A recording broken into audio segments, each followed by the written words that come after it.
Let me tell you something to China. If you're listening, President Xi, and you and I are friends, but he understands the way I deal, those big monster car manufacturing plants that you're building in Mexico right now, and you think you're going to get that, you're going to not hire Americans, and you're going to sell the cars to us. Now, we're going to put a 100% tariff on every single car that comes across the line, and you're not going to be able to sell those cars. If I get elected, now, if I don't get elected, it's going to be a bloodbath for the whole, that's going to be the least of it. It's going to be a bloodbath for the country. And look at this. On your screens right now, the word bloodbath sent the media into a frenzy. Charlie Hurt with me this morning. Charlie, talk about taking a word out of context. But do you think he should have expected this if you use that kind of emotive word? Sure, and I think that's part of kind of his, that's certainly part of his brand, but he's very comfortable in that sort of realm using evocative, vivid language, and I think it's kind of the secret to his success. But, it is remarkable. I think that the thing that was really shocking to most people in the media and Democrats is you have a guy running for president who goes to a place like Ohio and talks to people about an issue that people actually care about. And then obviously he uses that kind of evocative language, and people, of course, applaud it.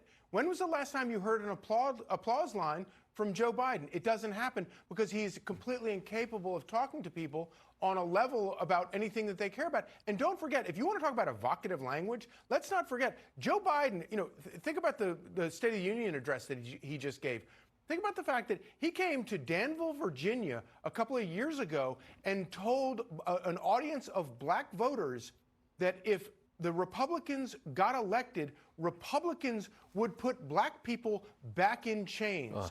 That's the man, that's the lunatic that's in the White House. So when we get all our pearl clutching about evocative language, I wish the media would remember that.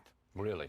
Look at this headline, and this is from NBC. I'm quoting, "Behind the scenes, Biden has grown angry and anxious about re-election effort."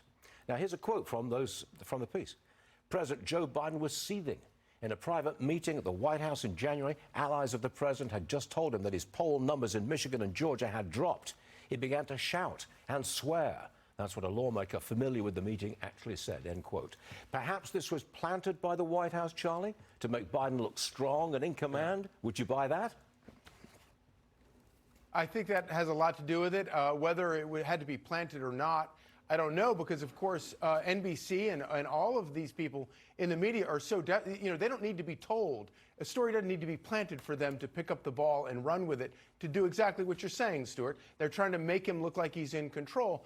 But I would argue that it's a little bit like, again, like the State of the Union address, where, the idea of him getting angry and lashing out and cursing out his staffers is not necessarily indicative of a guy who's in control, but more of a guy who is not in control, and all he realizes is that he's losing, and that he's angry about it, and so he lashes out. And so I don't even know that the trick that they're trying to play actually works to his benefit.